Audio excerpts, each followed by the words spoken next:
যেন অনেকেই আমাকে জিজ্ঞেস করে প্রত্যেক দিন সকালে এত কাজ করে তারপর কিভাবে আমি স্কুলে যাই। কিন্তু আমার মনে হয় যে কাজটা এমন একটা ব্যাপার, একটা অভ্যাস। প্রথম যখন আমরা যে কোনো কাজ শিখি তখন আমরা যতটা সময় লাগাই তারপর কাজটা শিখে গেলে আর সে সময় লাগে না। আমার ক্ষেত্রেও তাই।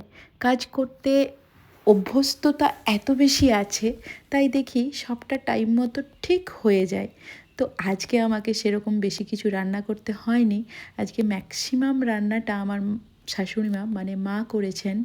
ডাল, উচ্ছে পোস্ত, সাথে পটল আলুর তরকারি আর মাছ পোস্ত। তো পুরো বেশিরভাগটাই উনি করেছেন, আমি টুকটাক সাহায্য করেছি। তো আমার মনে হয় কাজ করাটা পুরোটাই অভ্যেস। কাজ বা না কাজ করা যাই করবে সেই সব কিছুই নিজের অভ্যেসের মধ্যেই পড়ে। আর যেভাবে নিজেকে তৈরি আমরা করব সেভাবেই সব কিছু তৈরি থাকবে। তাই এগুলো কোনো ব্যাপারই না। আর শেষে তোমাদের দেখালাম আমার স্কুলের বাগানের সবজি। অনেক টমেটো হয়েছে, সাথে হয়েছে গাজর।